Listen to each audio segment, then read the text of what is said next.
Hello Skillr Boxers. Have you ever wondered who is the fastest boxer throughout the whole history of the sport? Or who counters the best? Or who had the best footwork? Well, today, with your help and a panel of experts, we are going to find an answer to each of those questions and much, much more.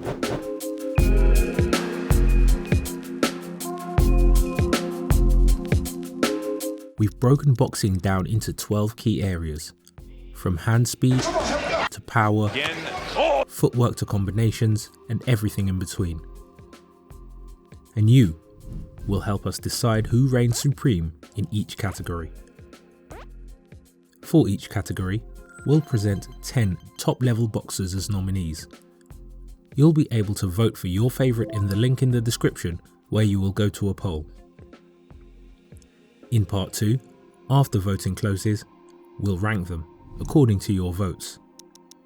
Then we'll bring in a panel of experts that will give their favourite pick, moving it up a position. We will also take part in the vote. But before we get to the nominees of each area, let's meet the panel of experts. First up, Dan Morley. Dan is a professional boxer as well as a writer and boxing analyst. One of the most knowledgeable figures in the boxing world. His thorough research and first-hand experience as a professional boxer will help us get an overall better grasp on boxers that are not as known to the general public. Next up, Jamie from Boxing Life. Jamie runs one of the biggest boxing channels on YouTube.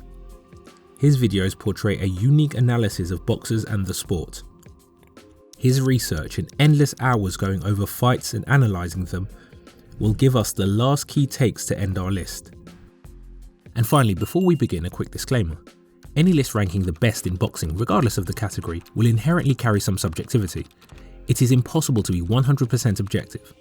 So if your favourite fighter didn't make the cut, don't take it personally. Instead, share your picks down below in the comment section. Now, let's start with the first category and the 10 nominees so you can vote for your favourite. Fastest hand speed.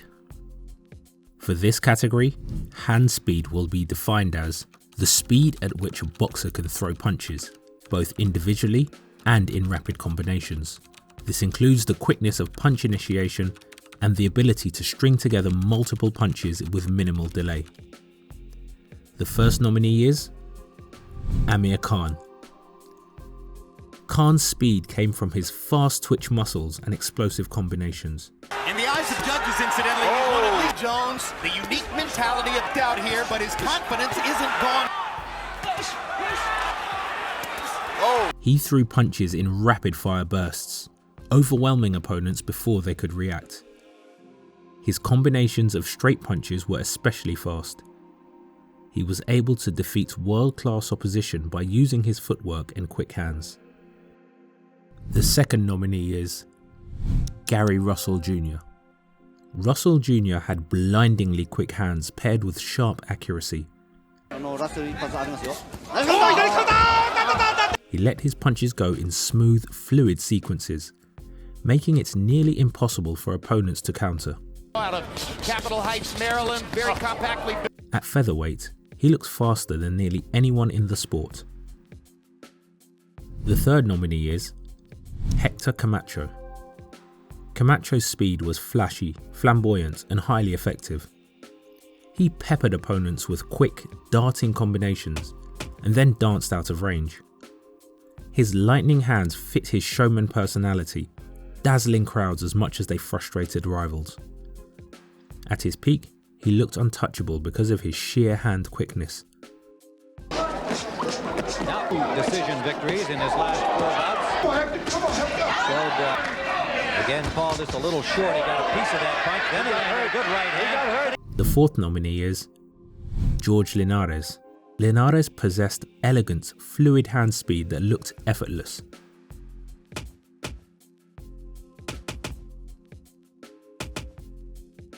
His combinations came in clean, technical and fast. His hands looked even quicker because of his textbook technique. At lightweight, he often outclassed opponents simply through timing and sharp bursts of speed. The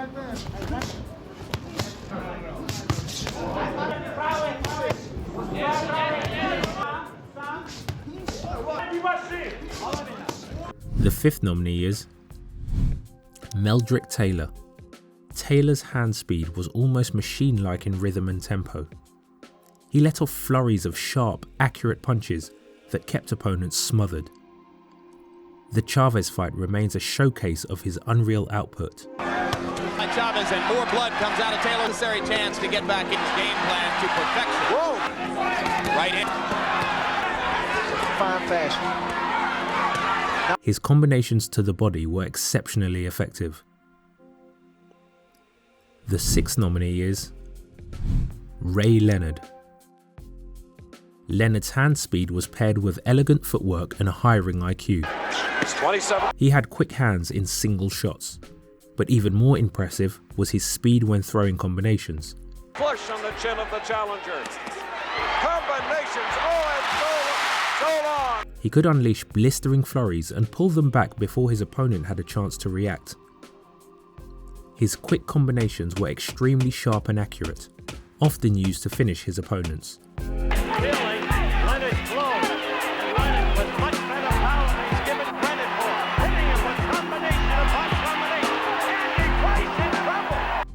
The seventh nominee is Roy Jones. Jones's speed was otherworldly because he mixed reflexes, athleticism, and creativity.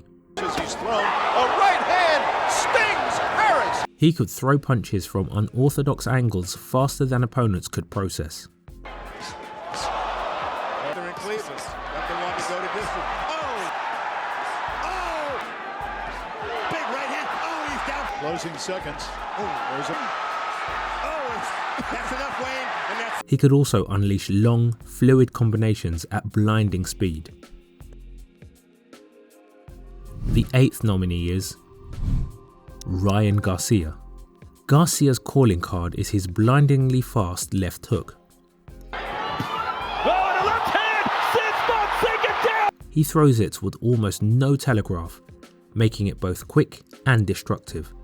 Guys now having a moment. He says, Gary Sosa, and his single punches are incredibly fast, often difficult to even see on screen. Garcia able to land that right now. Down he goes. Right hand and a hook. And while he may not be the most skilled or have the best resume on the list, his quickness and fast knockouts speak for themselves. Here for one of the announcing teams. Good hook. at any time.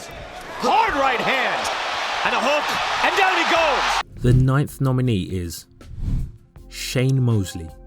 Mosley had explosive, snapping hand speed combined with serious punching power. His ability to throw blistering combinations while still generating knockout force made him extremely dangerous. Wins in 3 of those 4. Oh, good right hand. I don't know. Valuable work. He's only been 10. Feeling out process in that first round. Few fighters combine speed and power as effectively as Sugar Shane. His most effective combinations were straight shots and 1-2s. The 10th and last nominee is Zab Judah. Judah's southpaw stance and fast hands made him a nightmare early in fights. Open up, Mayweather will be there to counter. You could even argue, Alan, that ultimately lost to David Diaz. I was on Mayweather. He could explode with single shots or combinations before his opponent even reacted.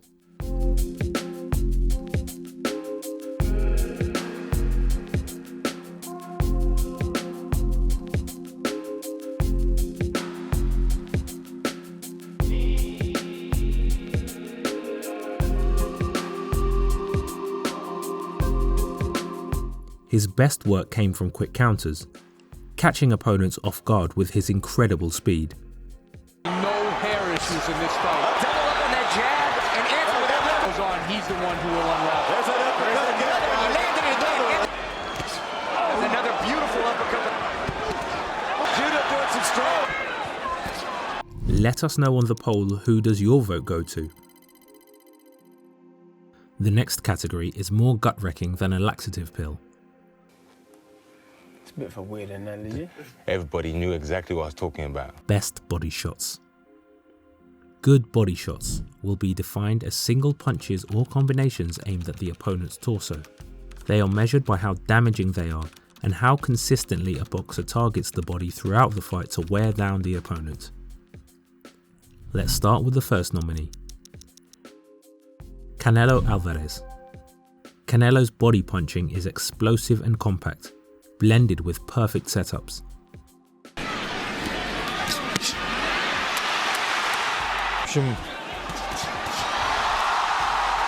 He targets the liver with thudding left hooks, often disguising them behind headshots. Oh, and there it is! Few current fighters blend timing, power and technique to the body as effectively.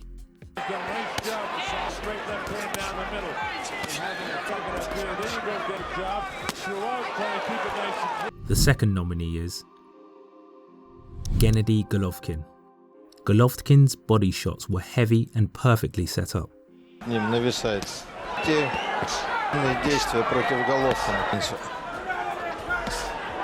His left shovel hook to the liver was his most devastating punch.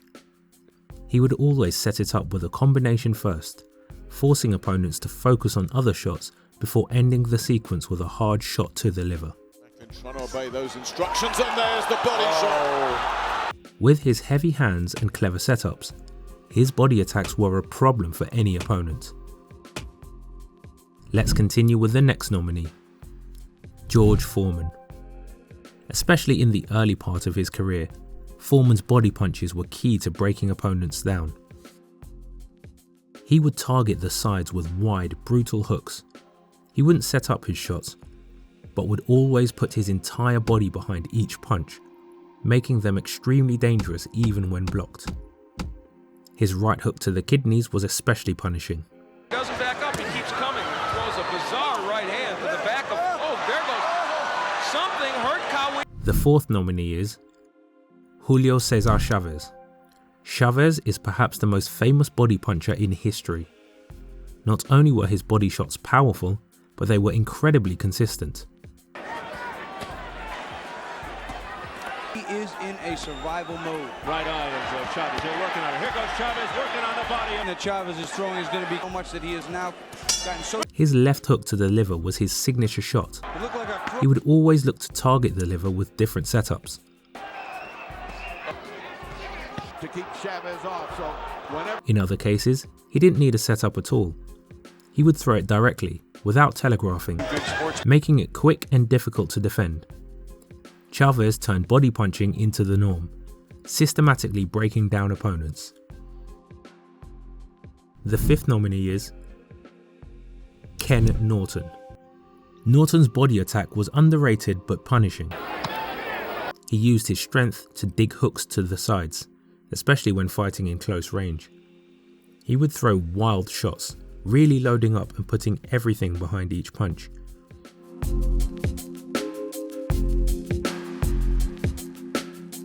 His commitment to bodywork softened up even elite heavyweights, often hurting them.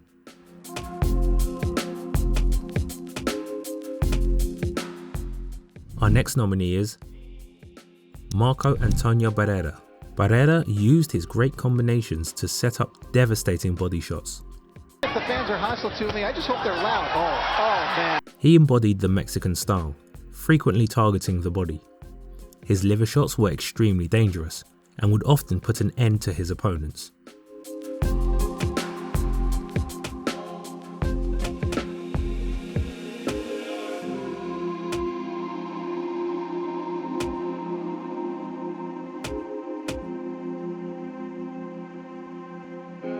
The seventh nominee is Mickey Ward. Ward's left hook to the body was his trademark punch.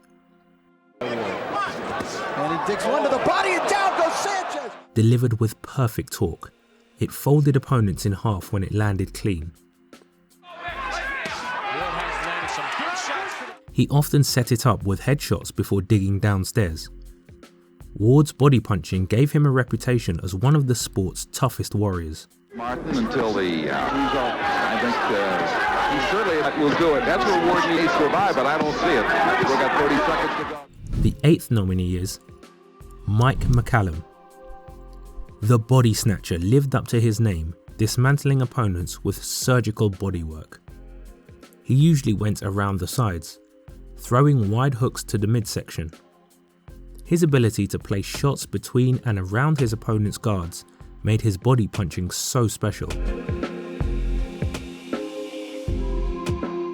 Over time, his relentless investment downstairs always paid dividends.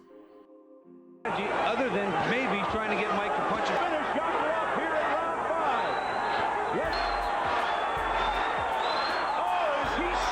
The 9th nominee is Ricky Hatton. Hatton's body shots were relentless, especially his digging left hook to the liver.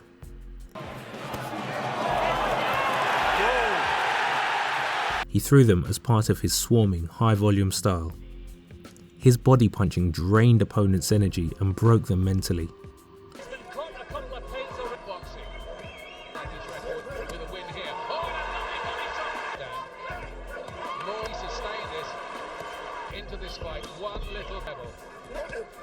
The Hitman became a fan favourite largely because of his vicious body attack.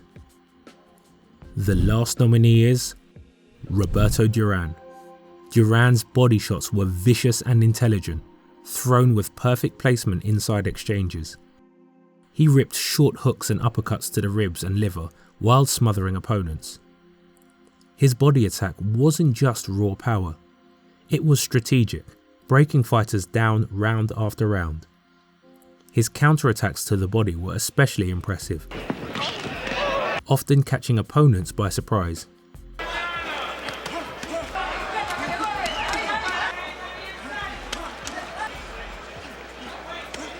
Let us know on the poll who your vote goes to.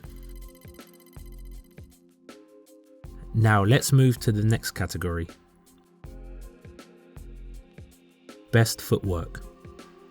In this area, footwork refers to how a boxer uses their feet to move, position themselves, and gain tactical advantages in the ring. It involves several key aspects that contribute to both offense and defense. This includes creating angles to attack, evading punches to stay safe, maintaining balance, and controlling the fight's rhythm. So let's start with the first nominee. Dmitry Pirog. Pirog's footwork was awkward and elaborate. He constantly shifted his weight, creating angles that confused opponents. He could effortlessly switch stances mid-combination and mixed his shifting with shuffles, switching stances while getting around his opponent.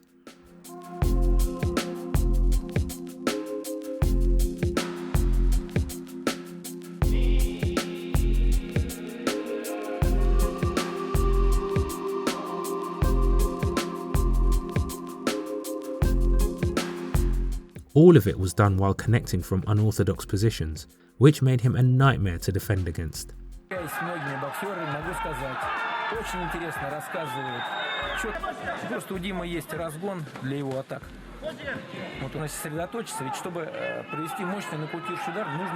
Our second nominee is Guillermo Rigondeur.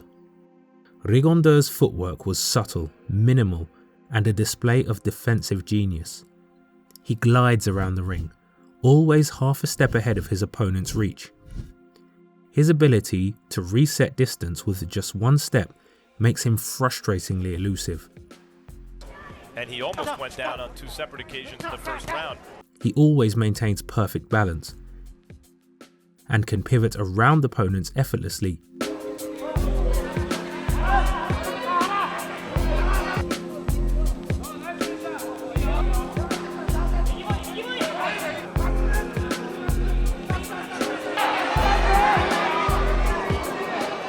His changes of direction when on the ropes make him even more elusive and hard to catch. Monaghan's halfway cut on the eye, cut on the nose. Illustration, he had his fighter hurt numerous times tonight, had him on the canvas yet here in the 12th round, and still. The following nominee is Jesse Rodriguez. Even though Jesse still has a long career ahead, in the short period of fights he's had, he has already made an incredible display of footwork and angles, and against elite opposition. He has perfect balance and can create angles effortlessly. The consistency and quality in his angles are what earned him this nomination. This makes you pay.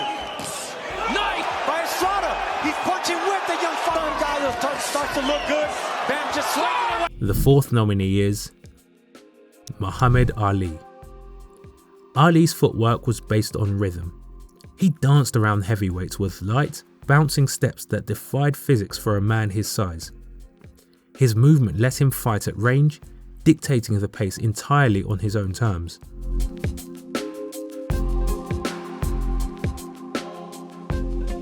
Ali's ring mobility made him both untouchable and iconic. His hallmark, the Ali Shuffle, was a perfect example of just how quick and fluid his feet were.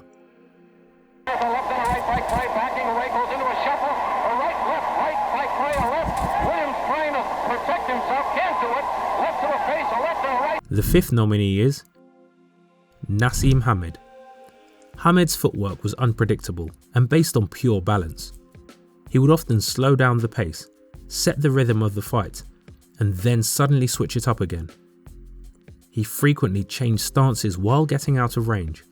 His footwork set traps and opened the door for his awkward power shots.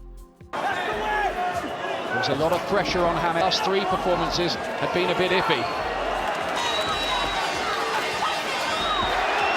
What looked reckless was actually calculated chaos. Next up is Alexander Usyk. Usyk has unbelievable footwork for a heavyweight.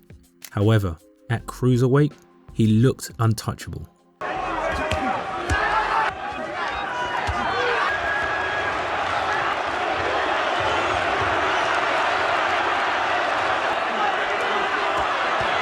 His ability to pivot and shuffle around opponents made it a nightmare for his much slower rivals.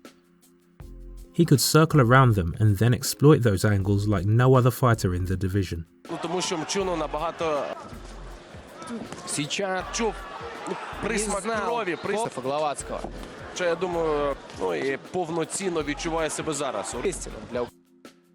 Our seventh nominee is Orlando Canizales. Canizales had constant movement and relentless energy. He never stood still, bouncing lightly while changing directions to create openings. Holyfield, a lot of people feel the same in the blue against Derek Whiteford and Canizales. Well, that may have been one of the better punches of the bout. His quick feet allowed him to sidestep and shuffle in the blink of an eye, creating unexpected angles. He would confuse opponents with his movement and punish them with powerful shots. Canizales just took that Canizales' chin, and Billy Hardy has got a back punch to the left hook. I don't like to see one-sided fight. I think Canizales probably would have got to the point where he feels he needs to reassert himself. The following nominee is Ray Leonard. Leonard blended speed and grace in his footwork, using lateral movement to control fights. He could switch from defensive circling to aggressive bursts in an instant. Now Ray's up on the stalls. Oh, a beautiful right-hand lead. His ability to create space and then close it explosively was unmatched. His lateral movement was his most impressive feature.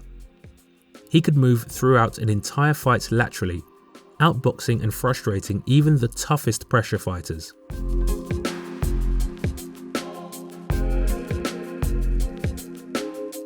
His quick feints and sudden changes of direction made him one of the most elusive boxers of his era.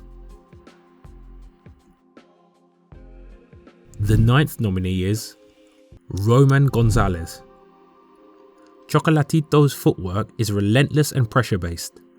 He cuts off the ring with small, precise steps, never giving opponents space to breathe. But he doesn't just use his footwork to cut the ring. He also uses it to move masterfully around his opponents. Chocolatito can throw long sequences of punches while creating angles at the same time, seamlessly.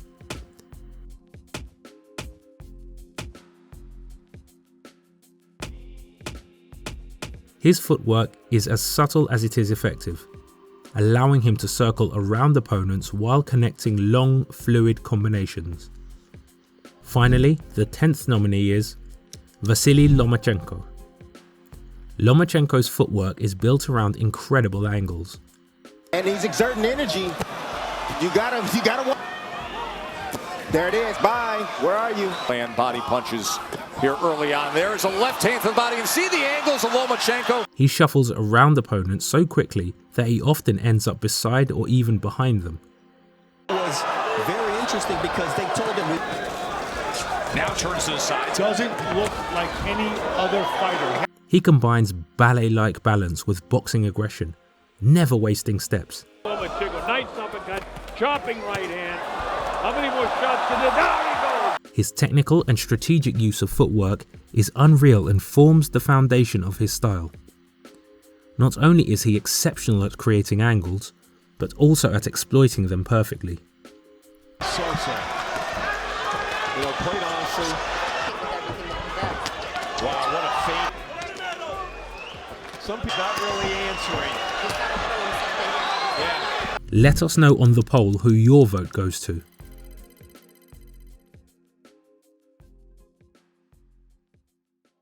Now, from the base of boxing to the most important punch. Jab. The jab is the key. Best jab. In this category, a good jab is a straight lead punch and will be measured by its speed, power and accuracy, with the primary focus on how effectively the boxer uses it in the fight. So let's go ahead with the first nominee. Floyd Mayweather. Mayweather's jab was sharp and versatile, effective from any position.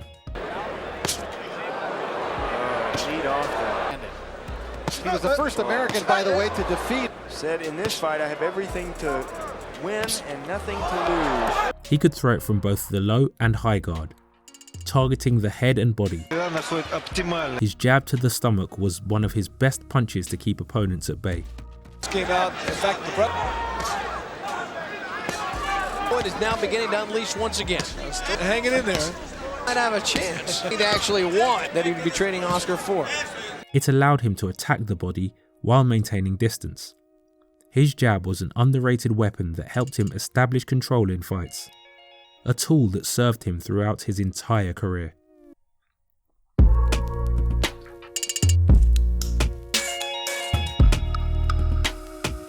The second nominee is Gennady Golovkin.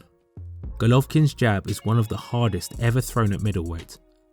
It wasn't just a setup tool. He knocked opponents down with it. Cause an injury, and that was a jab! He used it to control the fight, throwing it straight from his high guard without telegraphing. This made it hard to anticipate, and it became his most important weapon in every bout. The third nominee is Larry Holmes. Holmes self-proclaimed himself as the owner of the best jab in heavyweight history, and it's difficult to argue otherwise.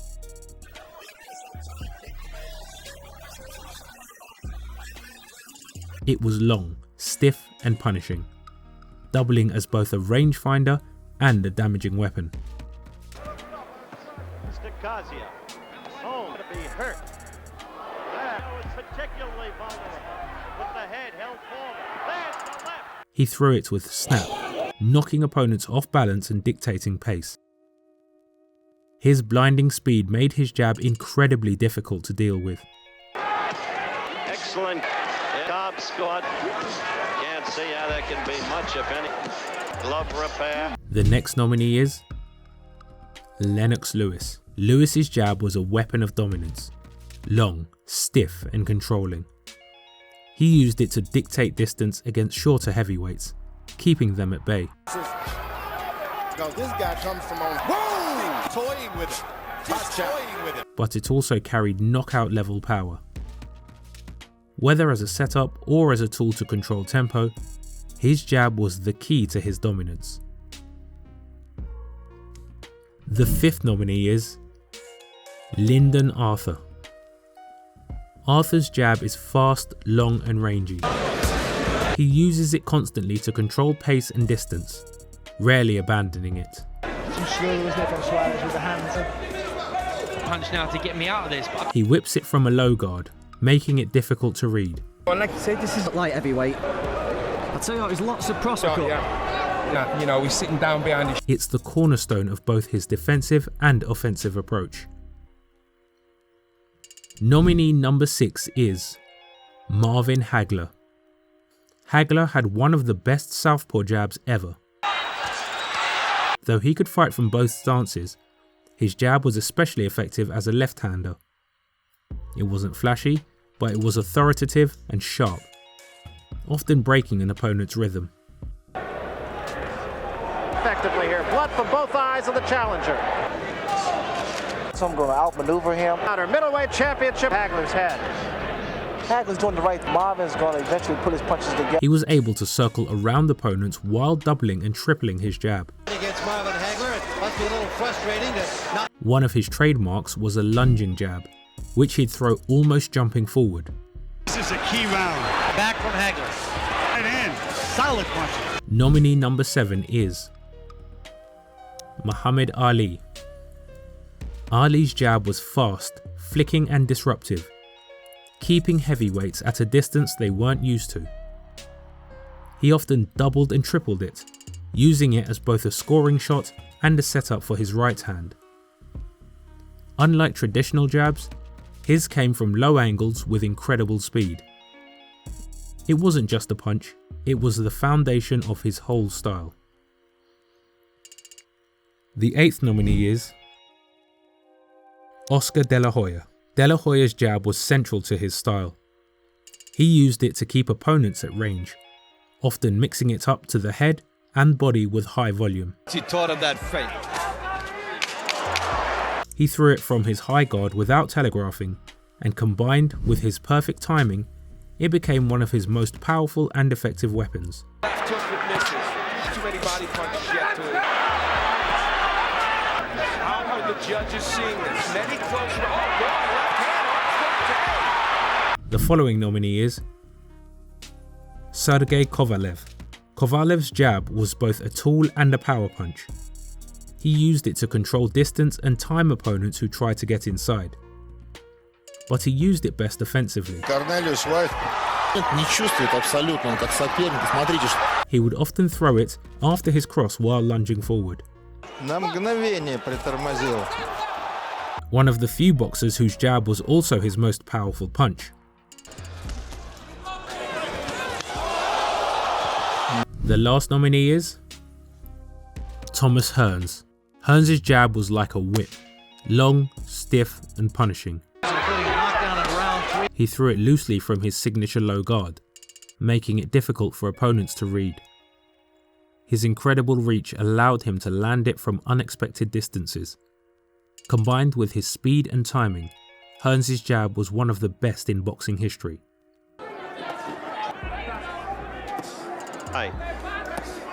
Good left. Let us know on the poll who your vote goes to.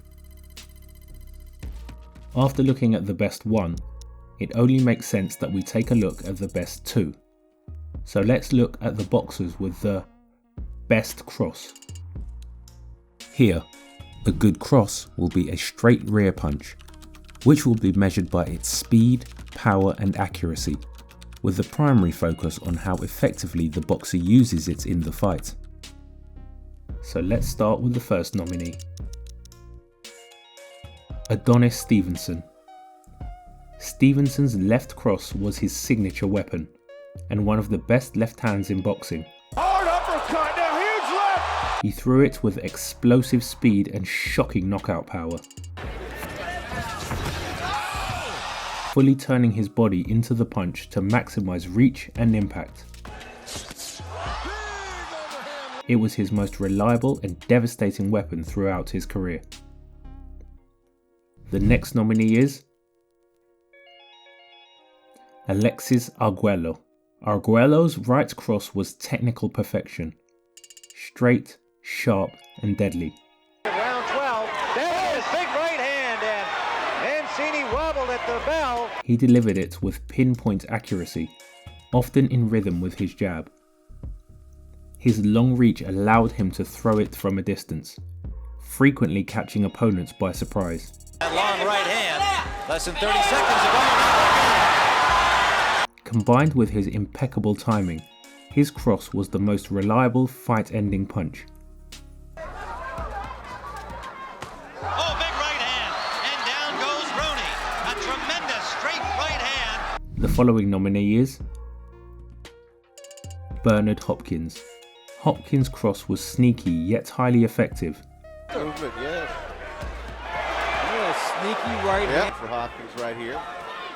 Coming in that they would set a pace that He often led with it, using sudden movements to catch opponents off guard. Average punch yet.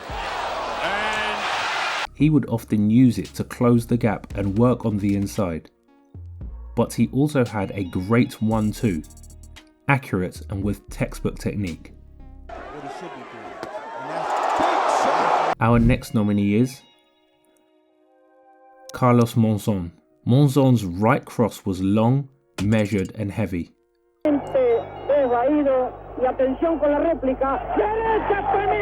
He threw it with precision and bad intentions, making it both relentless and effective. It was a constant part of his systemic pressure, and many of his knockouts came from that devastating, perfectly timed cross.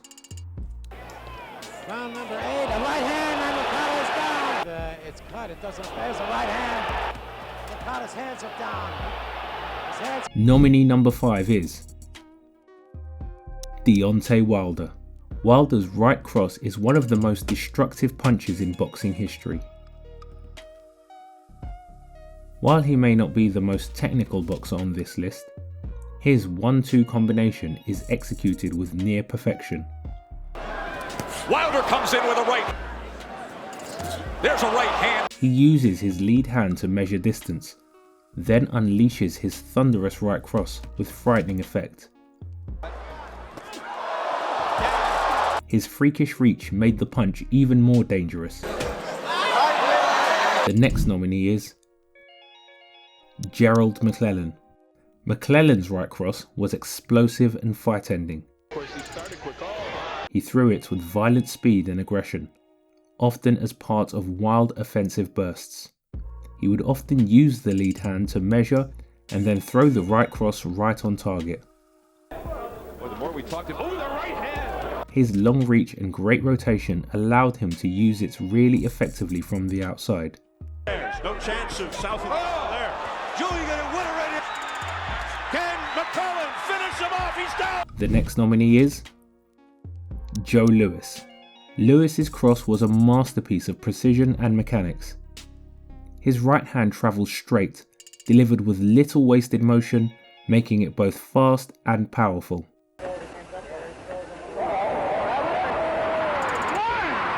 He didn't need a lot of wind-up to generate power, as his greatest skill was how he was able to throw power with a short cross. Many of his most clinical knockouts came from that flawless right cross. Well, Maxi Bear takes a big right hand again, and he's gone over this time. Nominee number 8 is Lennox Lewis. Lewis's right cross was a sledgehammer, often launched after his stiff jab.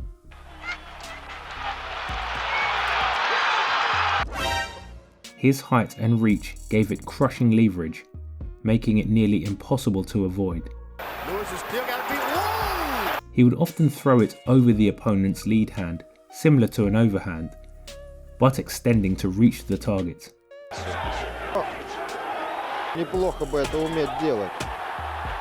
He was also able to throw it in succession, one right after the other. When timed correctly, it produced highlight reel knockouts.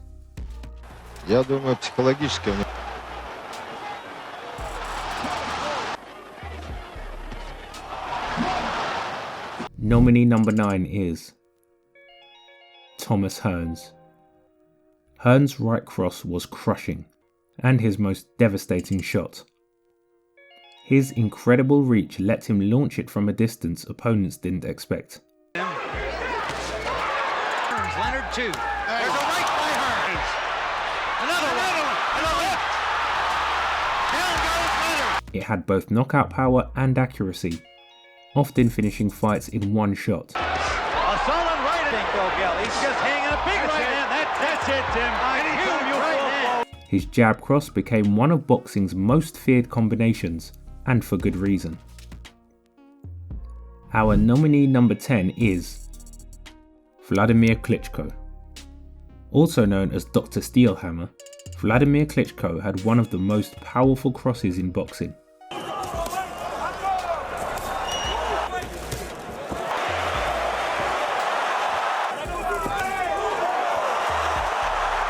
His right cross was all muscle. He threw it straight down the pipe with solid technique and put everything behind it. His signature 1-2 combination earned him some of his best knockouts. Let us know on the poll who your vote goes to. Now we are getting halfway through the categories. Let's continue with the boxers with the best head movement. Head movement will be defined as the boxer's ability to use subtle and deliberate motions of the head to avoid punches without relying on footwork or your guard to block. This involves slipping, bobbing, weaving and ducking to make punches miss while staying balanced. We'll start the first nominee with Canelo Alvarez. Canelo has a more traditional but extremely elusive head movement. He weaves under combinations, often staying just inches away while remaining in punching position.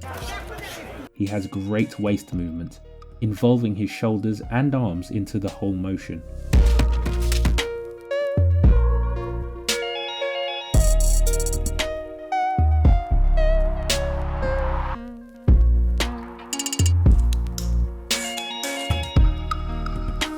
Especially in the lower weight classes, his head movement often made him look untouchable. We'll follow the second nominee with Floyd Mayweather. Mayweather's head movement is legendary. With his singular Philly shell, he was able to evade and duck under punches with unbelievable reflexes. Кроме правый кросс через руку. То, что вот сейчас. He would often use the shoulder roll and bend at the waist to remain untouched. He was constantly making reads and reacting to his opponent's movements, making him one of the most elusive boxers ever. Nominee number 3 is Hilario Zapata. Zapata's head movement was one of the smoothest and most elusive in the flyweight division. He slipped punches with quick tilts and rolls, making his opponents miss big. His defensive rhythm was unique, mixing his quick head movement in between his shots.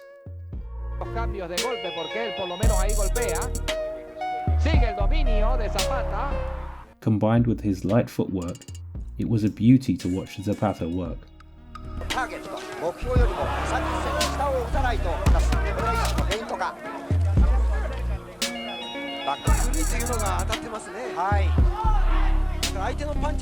The fourth nominee is James Toney. Toney's head movement was relaxed, subtle, and highly effective. And Iran stepping up the pace a little bit, swinging. He rolled with punches using minimal effort, making opponents miss without wasting energy. His ability to bend at the waist and get under long combinations of shots made him untouchable. I believe to perfection as you can be in a... He often looked like he was in slow motion, but punches just slid past him. The next nominee is Joe Frazier. Frazier's head movement was constant bobbing and weaving, helping him avoid power punches. He used it to get inside on taller fighters, using his short frame to get under shots.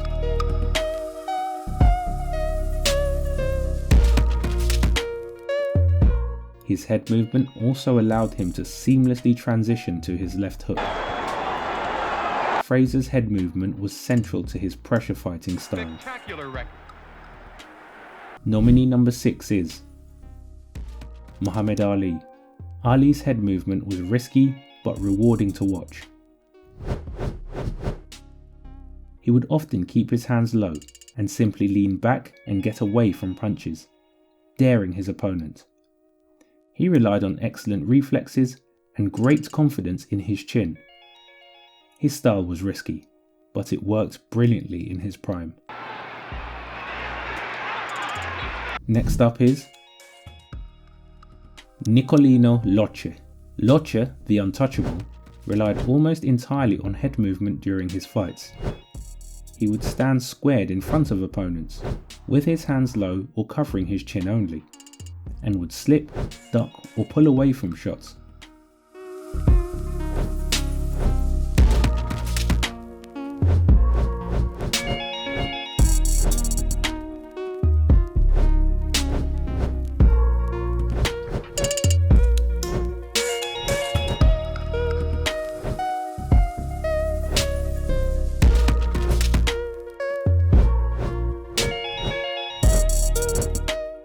His reflexes and anticipation were extraordinary, making even fast punchers look foolish.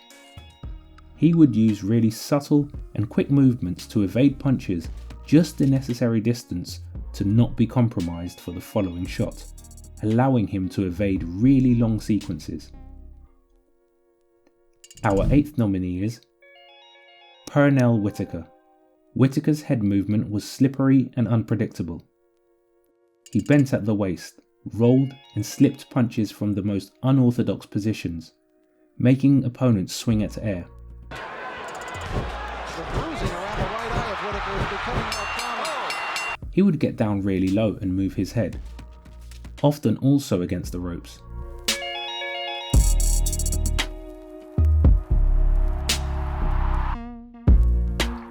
His reflexes and defensive creativity made him nearly untouchable in his prime. Nominee number 9 is Tyson Fury. Fury's head movement is impressive for such a giant heavyweight. He leans away from shots with surprising agility for his size. He is able to evade even long combinations using his shoulders and waist movement to parry and evade shots. His head movement, paired with his height, makes him unusually hard to hit clean. Schwartz trying his best. Look at Fury! Our last nominee is Wilfred Benitez. Benitez had incredible reflexes and anticipation, slipping punches effortlessly. He'd make subtle head tilts and shoulder rolls to avoid entire combinations without stepping back. His calmness under pressure allowed him to stay in range while making opponents miss. He looked like he was reading punches before they were thrown. Let us know on the poll who your vote goes to.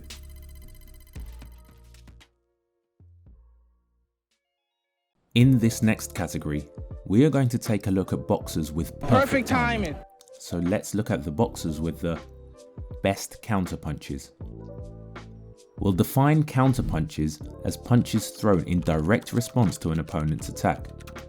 They are measured by how effectively they land and disrupt the opponent's offense, as well as how frequently a boxer can successfully execute them throughout a fight. So let's start with the first nominee, Archie Moore. Moore was a patient, intelligent counterpuncher with enormous power. He lured opponents in, using subtle defensive moves to create openings. His right hand in particular was a devastating counter weapon. Good right hand by Moore. With over 130 knockouts, many came from punishing mistakes with brutal precision. The second nominee is Canelo Alvarez. Canelo's counterpunching is textbook perfect. He can counter from any position, off a roll, off a slip, or off a pullback. Body down, a combination. While his combinations often steal the limelight, his counters are often the key to his fights, making opponents hesitant to throw. Straight right hand from Canelo to the body as well. 68-66 Canelo. The third nominee is Ezzard Childs. Childs' counterpunching was built on technical mastery and sharp reflexes. He had a great cross counter from a bladed stance. His counters carried enough sting to stop attacks and shift momentum instantly. The fourth nominee is Floyd Mayweather. Mayweather's counterpunching was surgical. Not that anyone would know if it was in round number 1. Mayweather, there goes Apodaca. His reflexes and defensive awareness made him extremely difficult to time and allowed him to find counter opportunities.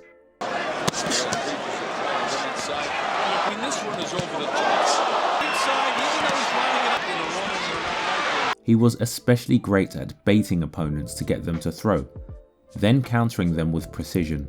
Pretty solid also by Filipendo. Ooh, solid.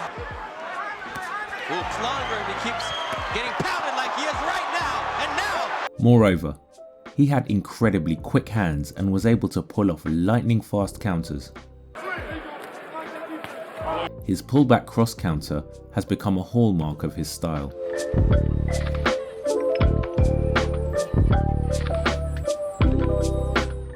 Our fifth nominee is James Toney. Toney had matrix-like counters. It's hard to believe looking at him now. He could counter from any position and with real intent. But his greatest counters came from his shoulder roll. He was able to not only counter off the shoulder roll, but to do it with devastating shots.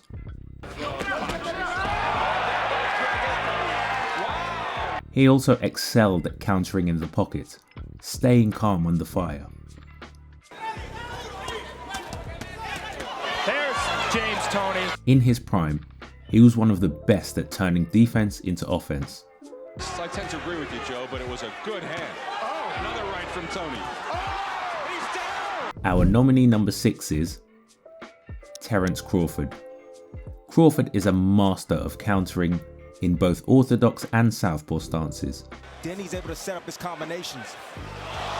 Oh, he scores a knockdown! He uses his sharp timing to punish opponents as soon as they overcommit, often slightly pulling back to evade the shot. Hoping that 4 to 60. Good combination. The body punches. 28 at Crawford for the moment. There's the overhand right and another combination. His ability to set traps makes fighters walk into his punches. Many of his knockouts come from perfectly timed counters. Crawford 2 different ways. Punch in between. Another knockdown score. The following nominee is Juan Manuel Marquez. Marquez was one of the greatest counterpunchers ever, known for punishing his opponents when overreaching. Ending of the round has saved him from going down, and there's a left hand. He could counter from anywhere, in any way. He was quick and accurate with his counters. Good shot to Marquez. He thrived when opponents attacked, always finding a gap to exploit. His dramatic knockout of Pacquiao epitomized his counterpunching brilliance. In the 6th round.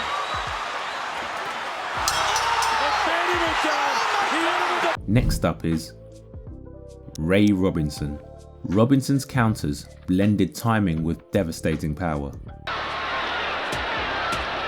He could slip a shot and fire back with a lightning fast hook or cross that ended fights instantly. His ability to punish opponents in between their punches kept them hesitant. He made counterpunching both an art and a weapon. The nominee number 9 is Salvador Sanchez. Sanchez had excellent anticipation, countering with sharp punches, especially his right cross. He was also great at countering multiple shots in even long sequences. His counterpunching often discouraged opponents from pressing too aggressively. Sanchez's counterpunches were some of the most fluid and precise ever. Nominee number 10 is Shakur Stevenson. Stevenson's counterpunching is sharp and accurate. built on his great distance control and reflexes. Oh, there's a knockdown scored! He measures and controls distance, making opponents fall short, then punishes them with a fast counter. Most of the time, he pulls back or steps back, getting out of range, then comes back in range with his quick left hand. And he doesn't look intimidated by Stevenson at all. Let us know on the poll who your vote goes to. In this next category, we're going to take a look at a deadly punch. Best hooks. Good hooks will be defined as both lead and rear looping shots going from side to side. They can be measured by their speed, power and accuracy, with the primary focus on how effectively the boxer uses them in the fight. We'll be starting the nominees with Danny Garcia. Garcia's hook game is built around perfect timing and mechanics. His counter left hook is his most famous weapon, and all his greatest knockouts come from that left hook. His perfect timing and heavy hands have made his left hook one of the most dangerous ever. He will completely rotate his body and put everything into that hook, knowing that if it connects, 9 times out of 10 it will knock out the opponent.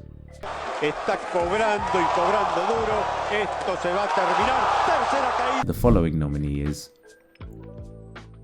David Tua. Tua's left hook was his calling card.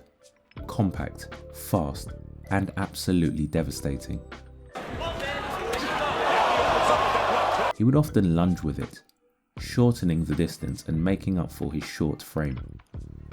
He was also extremely effective to the body, mixing hooks up and down. To be the first NBA basketball. By the way, they used to call him a sissy when he was going to come in the first round, so he is very... Saw him yesterday, Sam. Yep, sound asleep in a chair. Out fighter that, uses his height to his advantage. The next nominee is Joe Frazier. Frazier built his whole style around his relentless left hook.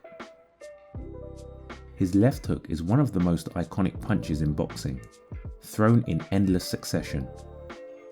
Frazier would double and triple up on his hooks, both to the head and body.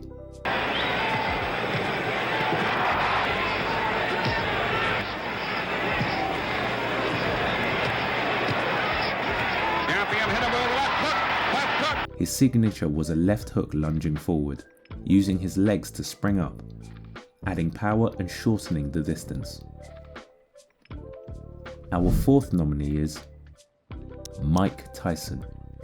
Tyson's hooks were devastating on both sides, thrown with speed and full body torque, but his lunging left hook was especially dangerous, often ducking under his opponent's shots to then spring forward with his signature hook. Years of age, long is 27. Oh, wow. Kennedy. Now, Kennedy is a boxer, but gets knocked down with a first left. Tyson's ability to deliver hooks with both power and speed made him one of the most feared punchers ever. The next nominee is Murat Gassiev. Gassiev, both at cruiserweight and heavyweight, had one of the most dangerous hooks in boxing. He was devastating with both his lead hook and rear hook. First 3 observers have it as a draw. Good urge of Dortikov once again. Oh my goodness! He was most dangerous at mid-range and was able to throw it fast and accurately without telegraphing much. His hooks to the body were equally devastating. The following nominee is Nonito Donaire.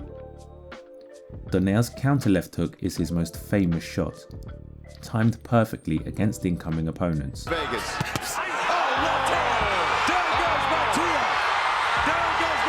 His lead hook was lightning quick. His great timing also made it a brutal shot, oftentimes being the equalizer in his fights. Right hand, then the left, and down goes Arce. Nominee number 7 is Alexander Usyk. Usyk's hooks are tactical tools, but also powerful knockout shots. His hooks often go under the radar, but have been his most effective and dangerous punches in his biggest fights. And score. And then he nailed him right in the middle. Down. What makes his hooks so good is his accuracy and perfect timing. He is able to use both the lead and rear hook really effectively. Next up, Pipino Cuevas. Cuevas threw vicious hooks with both hands, turning every exchange into a war. His left hook had one punch KO power, but his right hook was equally punishing when connecting. He often threw hooks in volleys, mixing head and body relentlessly. His all-out aggression made his hooks his primary knockout weapon. Break scored, but Baldrek doesn't have the power in that left. Put him down. The 9th nominee is Roy Jones Jr. Called Captain Hook for a reason, Jones's speed and creativity made his hooks a deadly weapon. In this 4th round, as Jones slams away, and Harris is taunting him, saying, come on, hit me again. And he hit him again. And left. Picking his shots, combinations, and he catches him with a left to the jaw. Another left to the jaw. He would often catch opponents with the same leaping left hook over and over again. Roy Jones Jr. Oh, there's a left hit. Oh, another zone down. And smiling in his corner. He could also throw quick flurries of hooks at incredible speed. The speed and unpredictability of his style made his left hook a deadly shot. The last nominee is Tommy Morrison. Morrison's hooks are legendary, some of the hardest punches in heavyweight history. And I have to face a right-hander. There's a left hand, Jake goes down and probably out. Both hands carried dangerous knockout force, but the left was probably his deadliest. Still trying to really get himself back, but good left hand, down goes Tillis. I guess he does have a good left hook. He could throw hooks from any position, whether close or long range, and had perfect accuracy with them. Before he gets a chance to grab on. Good combination, and Hall stays down. Let us know on the poll who your vote goes to.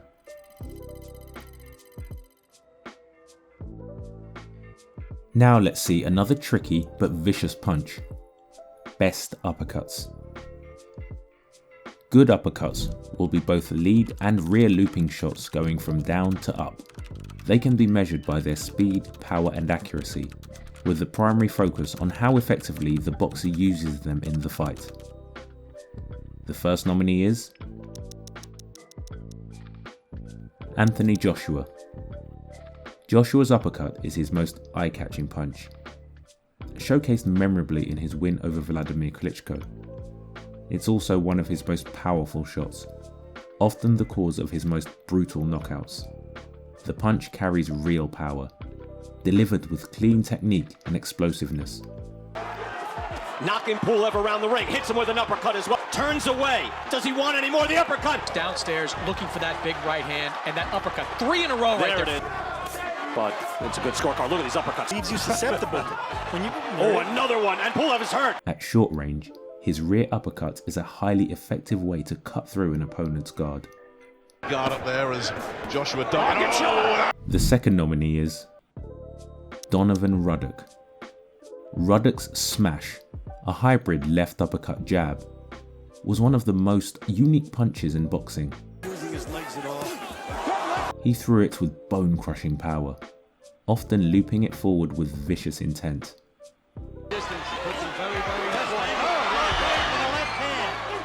It destroyed opponents who couldn't read its odd trajectory. Screaming for it to be stopped, the big left coming in and Bone Crusher topples. His uppercuts were his most dangerous shots, often hurting his opponents every time they landed. The third nominee is Evander Holyfield. Holyfield's uppercuts came during short-range exchanges. Hurt Cooper is winging some punches after those flurry of... Now Hurt! His strength and power made them dangerous weapons. He was able to get past and through opponents' guards, often snapping their heads back. Nominee number 4 is George Foreman. Especially in the second part of his career, the uppercut became one of Foreman's most dangerous shots. He is not the heaviest. Foreman getting more 6'6", attempted to wrest the title. His uppercut was heavy, thudding and brutal. He had an almost exaggerated way of throwing it at times, bringing his whole body back with a big load up before unleashing a bolo-like uppercut. Anything about how to survive, because he's got 1 minute and 8 seconds left. Oh, and that's it! His uppercuts were highly effective and often broke through opponents' guards. The next nominee is Juan Manuel Marquez. Marquez had absolutely beautiful uppercuts. His lead uppercut was technically perfect. He would often make a quick motion to load up the punch, then throw it with precision. He turns that left shoulder in more. He constantly used his uppercuts and often hurt opponents with them. Well, but Morales gets up for the big occasion. The punch also blended seamlessly into his combinations. Our 6th nominee is Junto Nakatani. Nakatani's uppercuts are razor sharp. Yes. That calls. Oh! He can use them from long or short range, always using his reach to his advantage. From long range, he often rotates his torso to extend with a beautiful lead uppercut. At close range, his piercing uppercuts come straight through the guard.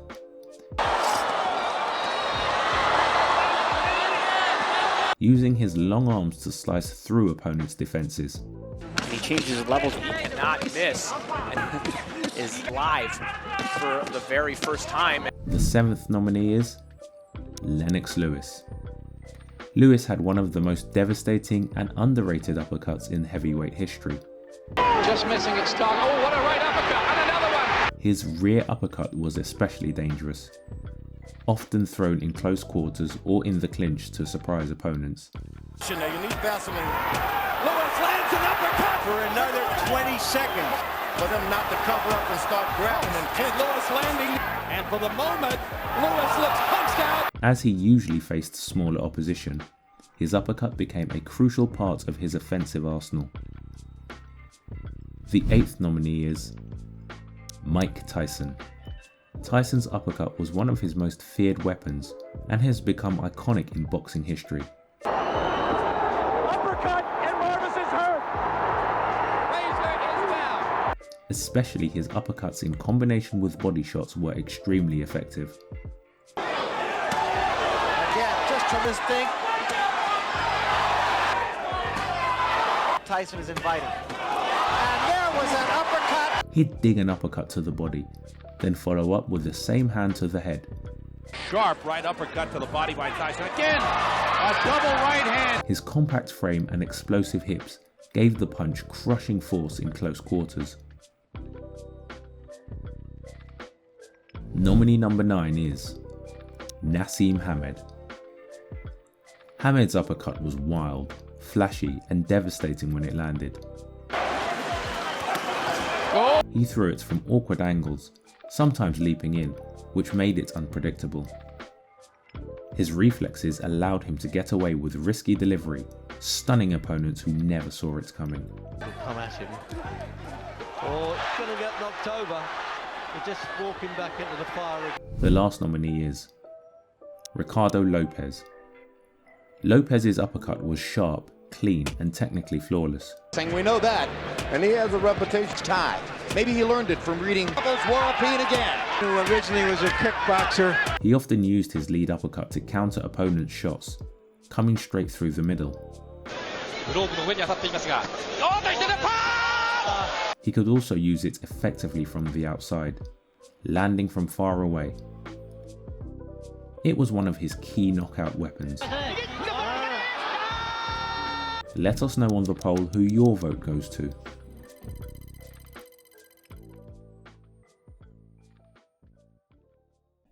Let's continue with one of the most technical categories and see the boxers with the most solid guard. A solid guard is the boxer's ability to effectively absorb and block punches by covering up. It involves adjusting the guard dynamically to cover all vulnerable areas and maintaining the composure. A strong guard not only protects but also minimises the impact of incoming punches without compromising stability or leaving openings. So let's start with nominee number 1. Arthur Abraham. Abraham's style revolved around his high guard. He shelled up like a fortress, letting punches bounce off his gloves and arms until he found openings to explode. As you mentioned, rightly so before, he really turns it up in the second half of the fight. While sometimes criticised for being passive, his guard was extremely hard to crack. Look at that very odd critical punch, highly underrated. His calm demeanour and patience made his defence remarkably solid. The second nominee is Gennady Golovkin. Golovkin's guard is subtle but highly effective in pressure fighting. He keeps a compact guard that blocks punches while he inches forward.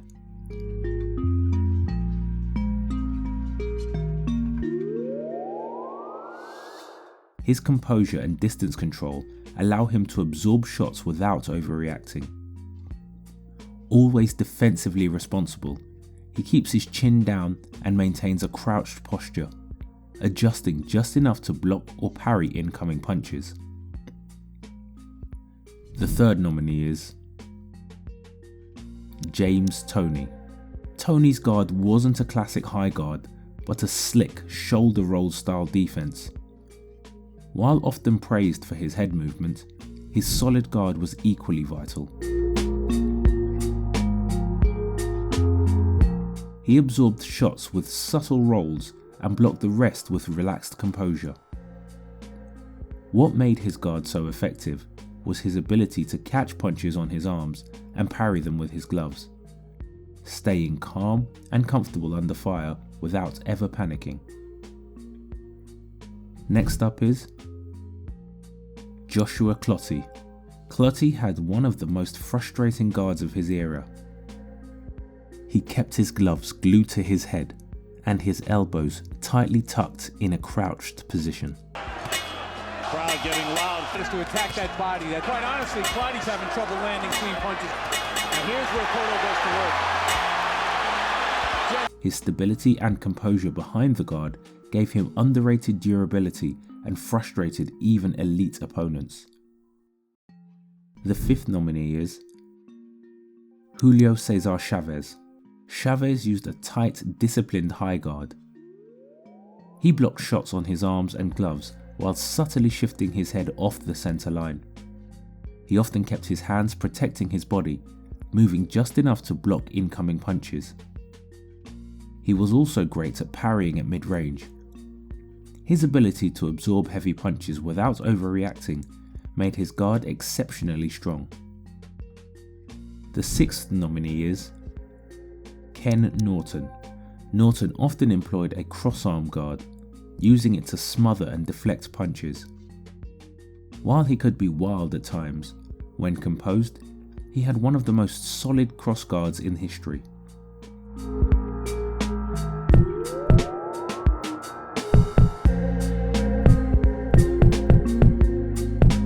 He would close tightly and use his arms to block and parry shots, proving especially effective against headhunting opponents. The seventh nominee is Marlon Starling. Starling was famous for his airtight high guard. Twice, he owes to Molinari's the same. But Starling, meanwhile, continues to block most of what Molinari is now throwing with his arm. He could shut down combinations by tucking in tightly, leaving almost no target to hit. His dynamic high guard kept his elbows tucked and moved from side to side to parry punches. His compact, fluid defense frustrated opponents who couldn't break through it. The following nominee is Marvin Hagler. Hagler was solid as a rock and excellent at blocking. He absorbed shots up close while applying pressure, rarely leaving himself open.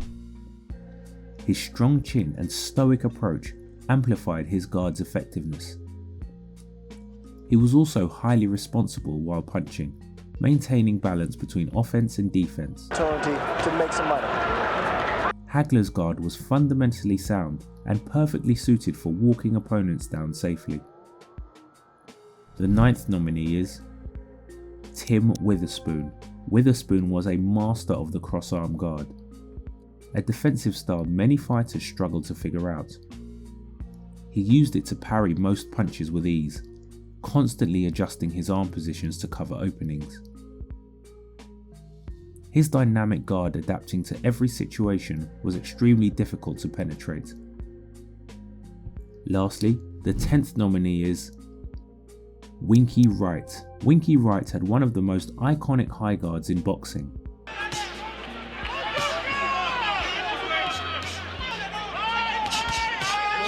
He held a tight, disciplined shell that absorbed punishment on his arms and gloves with almost no openings. Even heavy hitters couldn't break through, often landing on elbows and forearms instead of cleanly connecting. Winky could effortlessly defend simply by raising his guard and blocking any incoming attack. Let us know on the poll who your vote goes to. In this category, we are going to look at one of the most beautiful aspects of boxing: best combinations. Here, good combinations will be sequences of punches thrown in succession, where one punch naturally follows the next without hesitation or conscious thought. They are measured by how effectively they land on openings and how creative and unpredictable the patterns are. Let's start with the first nominee, Alexis Arguello. Arguello's combinations were built on perfect accuracy and a mix of head and body attacks. His gift wasn't speed, but precision. He often paused briefly between punches to calculate and target vulnerable areas. Combination by Arguello again, the uppercut and the overhand right. He would frequently mix in his trademark bolo punch to the body, forcing opponents to drop their guard so he could strike the head. Midway point in this fight, he landed a big against him. He's hurt badly this time. Down he goes. The next nominee is Canelo Alvarez. Canelo's combinations are compact and calculated, seamlessly blending head and body shots. Especially early in his career, his combinations were picture perfect. Creative, unpredictable, and technically flawless. He would often feint before or even during combinations, making him even harder to read.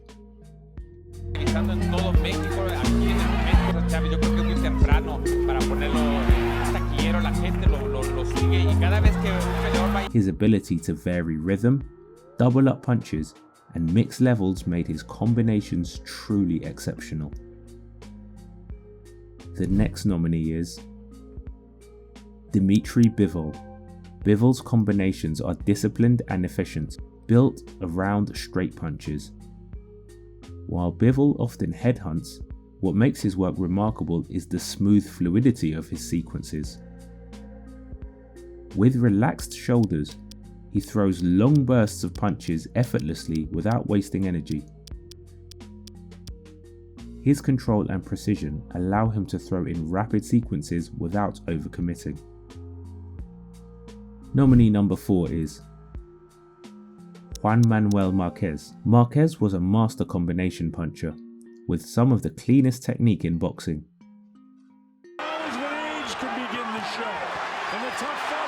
He mixed his signature uppercuts with looping shots in seamless, fluid combinations. That is a textbook shot. Jabs from Katsides.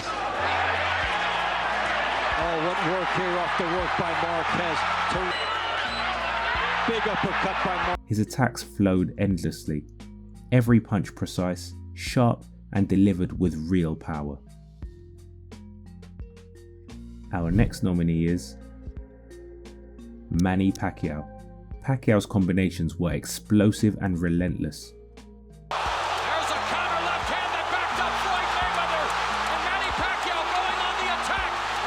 Again, He would launch one barrage after another without pause, overwhelming defenses with sheer speed and awkward angles. Right downstairs, and look at Pacquiao, battle to the end of the 8th round. He didn't just throw combinations, he stormed through them, turning every exchange into chaos for his opponents. Hand from out of nowhere. Look at this. 4-punch combination. He comes with the uppercut, he catches it with his hands. This guy's a style.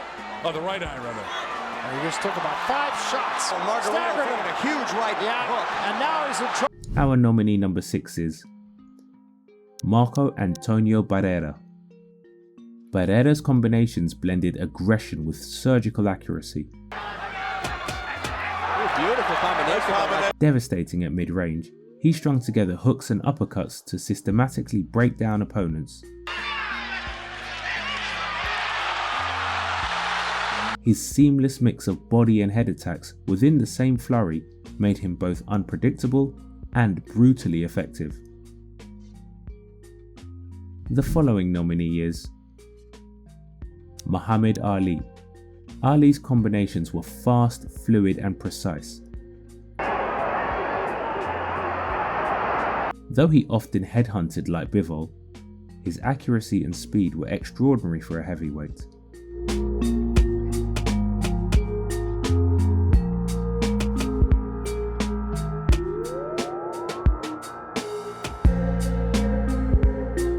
He mixed hooks, uppercuts, and his sharp right cross beautifully, overwhelming opponents with long, flowing sequences. The 8th nominee is Naoya Inoue. Inoue's combinations are sharp, fast, and punishing. He often sets them up with a stiff jab before unleashing explosive 3-4 punch sequences. Now Inoue closes range with the jab, gets the inside left hand, came to the body, left hook comes in. Inoue comes around the gut with a right hand. Or double jab that time, a 5-punch. He mixes body and head shots perfectly, with every punch carrying knockout intent. 3-punch combination, goes back to it again. Body. Trying to survive the fall. He's starting to settle down and land some shots. There it is. His timing, speed and unpredictability make his combinations deadly. Doheny now. Ooh, that's a nice stiff jab though. Up the gut. And there. Oh yeah, anyway. That body work. Big body punchers. And now you see the reaction from Doheny. That one hurt him. And I don't know if it's ankle or his back. He said, hold up. Yes, he did. The 9th nominee is Ray Robinson. Robinson's combinations set the gold standard. Lightning fast, fluid and devastating. He committed his entire body into every punch without losing rhythm or speed. Just only one. Hard hitting and clever, he's got everything. He could unleash 5 or 6 punch flurries that combined grace, precision and fight-ending power. A left to the chin, and Walzak is down again. The last nominee is Roman Gonzalez. Chocolatito's combinations are endless. Short, sharp punches delivered in relentless sequences. He blends hooks, uppercuts and straight shots with perfect rhythm, especially on the inside. His ability to switch targets mid-combination keeps opponents guessing. Another in his 4th weight division. A true master of pressure fighting, he combines volume with surgical precision. Let us know on the poll who your vote goes to. And now, let's get to the last category to finish the poll. Most powerful punches. In this category, powerful punches will be defined as the ability to generate high impact force through a punch with minimal physical effort. This refers to the raw, mechanical power behind each punch. It should not be confused with knockout ability. which can be influenced by other factors, such as punch accuracy, timing, or speed. Powerful punches focus solely on the force generated, not whether the punch ends the fight, but how much potential damage is packed into each shot. Let's start with the first nominee. Artur Beterbiev. Beterbiev's power is overwhelming and consistent. Every shot breaks the opponent down little by little. Contrary to other nominees, Beterbiev is not a one-punch knockout artist. Instead, he throws short punches that, due to his heavy hands, still snap his opponent's head. Regardless of his style, his power is undeniable. And when he commits to a punch, it's inevitable for his opponents to fall. The second nominee is David Tua, often considered the greatest non-world champion. David Tua had brutal punches.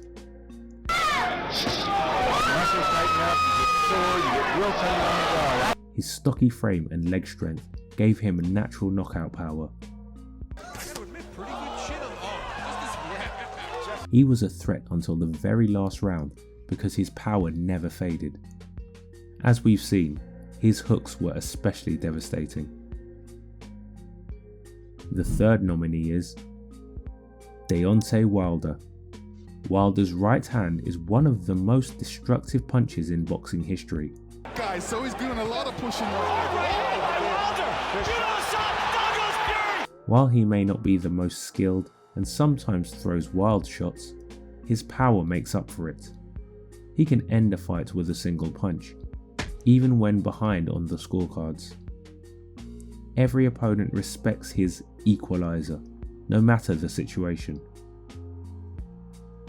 The fourth nominee is Ernie Shavers. Shavers is often called the hardest puncher ever by those who faced him. His right hand could end a fight instantly, even if he was losing every round. He's bleeding from the mouth a little bit. He gets hit 3 times. That's in round 1. Maybe if he can survive this first one, he'll be all right. Right hand to the body now. Oh, and a right hand on the button. Smith is out on his feet. Uh-oh. Opponents described his shots as feeling like being hit with a hammer. Despite flaws in stamina and defense, his power alone made him an incredibly tough opponent. The fifth nominee is Gennady Golovkin. Golovkin's power is heavy-handed, wearing opponents down until they break. He had effortless power and could even knock down opponents with shots to the arm. Every shot in his arsenal was heavy, and what made him so dangerous was his ability to generate power without loading up. He could throw devastating punches with little space, making him lethal at any range. The sixth nominee is George Foreman. Foreman's punches carried raw, thudding force that looked slow but crushed anyone they touched. He didn't need speed, his sheer strength turned glancing blows into knockdowns. Later in his career, he would often drop opponents with what looked like arm punches. Round 10. There's a right hand. Down goes more. In both his primes, fighters described his power as unnatural, like being hit with a brick wall.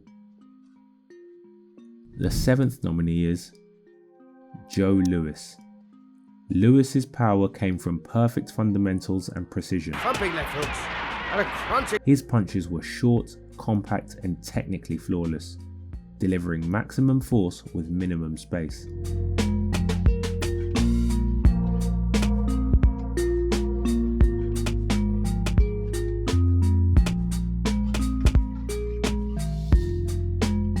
His knockouts were clinical, and he consistently hurt much bigger opponents, showing just how big of a punch he packed. The eighth nominee is Julian Jackson. Jackson's knockout power was pure explosiveness. He could shut the lights out with a single punch at any moment. His highlight reel is full of sudden, devastating one-punch KOs. Again, oh, there's a right hand. He won't get up from this one, I don't think. It's up to 3. He had unnatural power and would often predict the end of a fight when he connected clean, already pointing to the opponent before they hit the canvas. The 9th nominee is Mike Tyson. Tyson's power was a blend of raw explosiveness and perfect technique. Pacino will have a busy night tonight in this. His uppercuts and hooks carried shocking force because of his ability to generate torque with his whole body. He could knock out heavyweights with short, compact punches. Combined with his speed and aggressive style, his power was terrifying. The third man in the ring has got his work cut out with Mike Tyson. Oh, the right hand! The 10th and last nominee is Sonny Liston. Liston is often regarded as the most intimidating heavyweight in history. A big part of that was his raw power. His sheer physical strength translated into frightening punching force in every shot. His hooks and uppercuts carried bone-crunching power that few heavyweights could withstand.